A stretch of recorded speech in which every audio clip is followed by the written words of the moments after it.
Selamat pagi Bapak Ibu yang kekasih di dalam Tuhan Yesus Kristus. Pagi hari ini saya Eko Wayu Suryaningsih kembali menyapa dengan kebenaran firman Tuhan yang terdapat dalam Ibrani 10 ayat 36 dan 37. Ibrani 10 ayat 36 dan 37.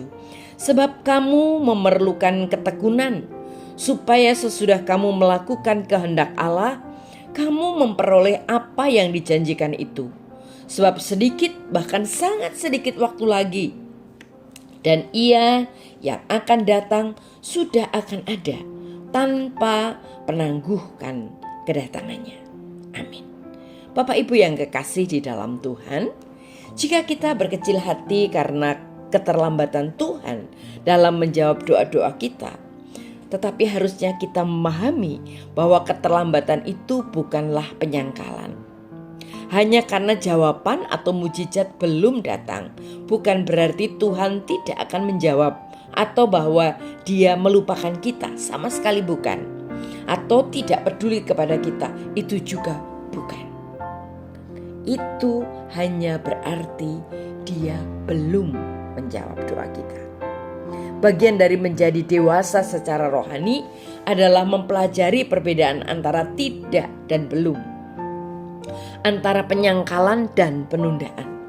Firman Tuhan memberitahu kita dalam Ibrani 10 ayat 37 dalam terjemahan NIV dikatakan, Ia yang akan datang akan segera datang dan Ia tidak akan menunda.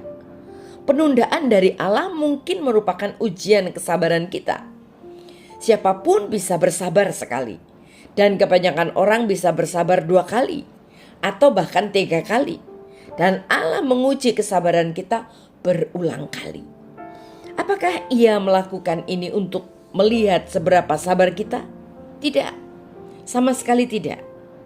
Tuhan melakukannya adalah agar kita dapat melihat seberapa besar, seberapa sabarnya kita.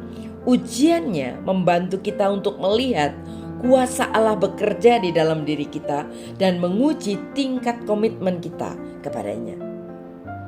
Allah juga menguji kita agar kita dapat mengetahui bahwa Ia adalah Allah yang setia meskipun jawaban yang kita cari tertunda. Kita mungkin sedang mengalami masa-masa sulit pada saat ini. Kita mungkin berkecil hati karena situasi yang kita hadapi tampak tidak terkendali, tampak tidak masuk akal atau tidak adil. Mungkin terasa tertahan dan di dalam hati kita pada dasarnya berkata, Tuhan, aku tidak tahan lagi, aku sungguh tidak tahan lagi. Tapi kita bisa bertahan lebih lama karena Tuhan menyertai kita. Dia akan memperlengkapi kita untuk terus maju. Kita ingat, kita tidak akan pernah gagal sampai kita menyerah. Kita harus melawan keputusasaan dan kita selesaikan perlombaan yang telah Tuhan tetapkan bagi kita. Dan yakinlah kita pasti menang. Amin. Mari kita berdoa. Tuhan Yesus, terima kasih buat firman-Mu hari ini. Kami percaya bahwa segala sesuatu yang kami alami adalah kesempatan untuk kami melihat bagaimana kasih Tuhan dinyatakan dalam kehidupan kami hari lepas hari.